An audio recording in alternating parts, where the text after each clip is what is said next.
Ketika kita sudah mengenal rasa takut dan ragu yang muncul dalam diri kita, maka selanjutnya yaitu strategi meningkatkan kepercayaan diri. Jadi ketika rasa takut dan ragu sudah kita atasi, sudah misalkan nol nih, netral, maka yang selanjutnya adalah perlu meningkatkan kepercayaan diri.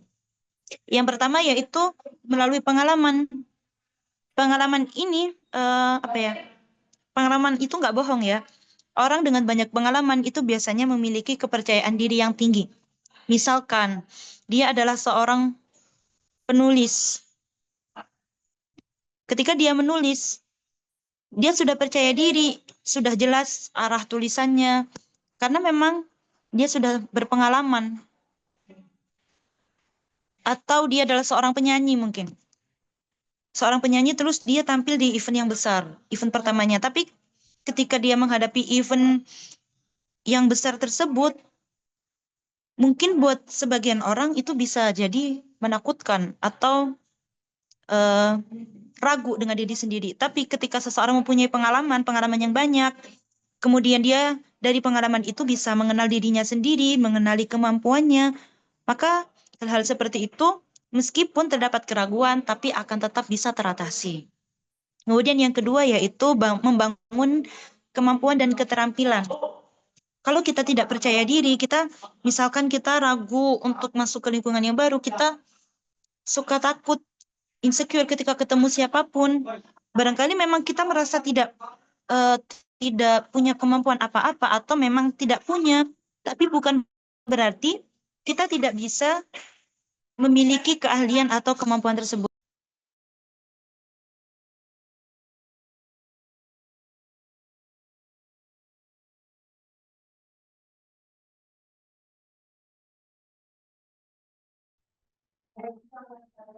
Bisa jadi karena jadi mungkin ketika kita merasa tidak memiliki kemampuan atau keterampilan sesuatu, apapun itu kadang memang membuat kita tidak percaya diri ya untuk bertemu dengan orang baru.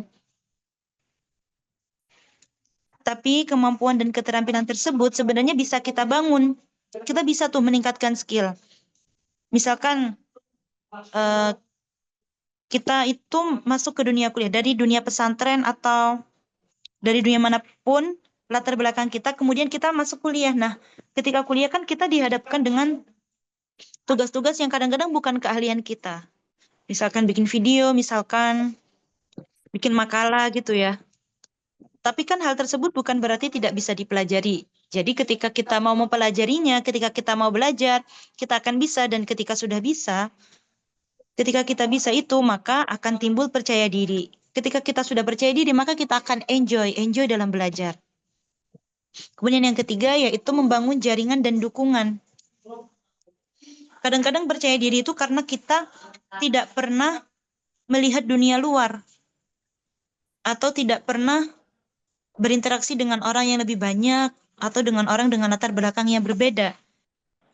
Maka di situ kita perlu membangun jaringan dan dukungan. Ketika kita punya banyak relasi, ketika kita punya banyak banyak lingkungan yang mendukung kita, maka kita bisa menikmati perjalanan kita untuk meraih kesuksesan tersebut. Kemudian yang keempat yaitu ya mengatasi rasa takut dan keraguan yang sebelumnya sudah kita bahas. Next.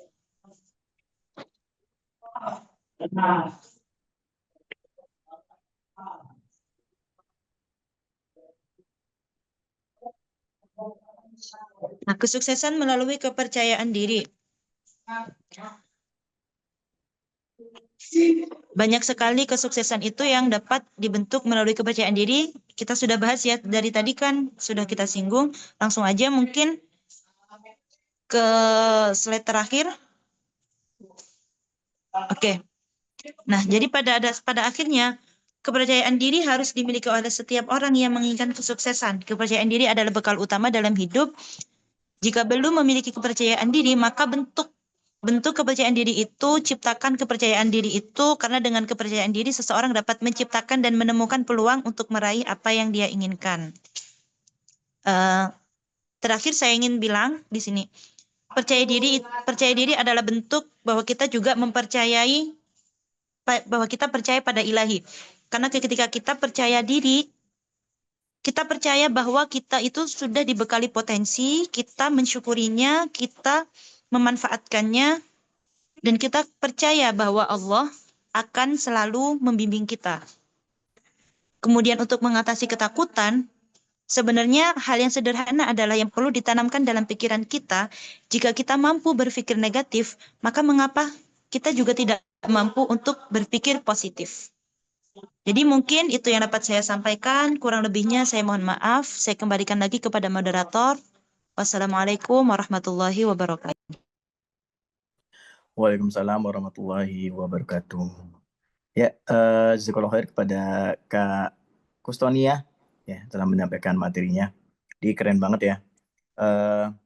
Nanti poinnya adalah nggak boleh insecure dan harus pede. Saya setuju gitu kan. Karena pede itu kan mental gitu kan. Itu sebenarnya perlu dilatih kan gitu kan. Jadi sehingga ketika kita udah pede, insecure-nya otomatis insya Allah bakalan keluar, bakalan ya menghindar gitu, bakalan nggak ada, bakalan hilang gitu kan. Ketika kita pede dengan apa yang kita bisa gitu kan, dengan apa yang bisa kita lakukan gitu kan, sehingga insecure-nya juga lama-lama juga bakalan hilang gitu kan. Justru fokusnya sebenarnya kepada apa yang kita bisa, bukan yang kita nggak bisa sebenarnya.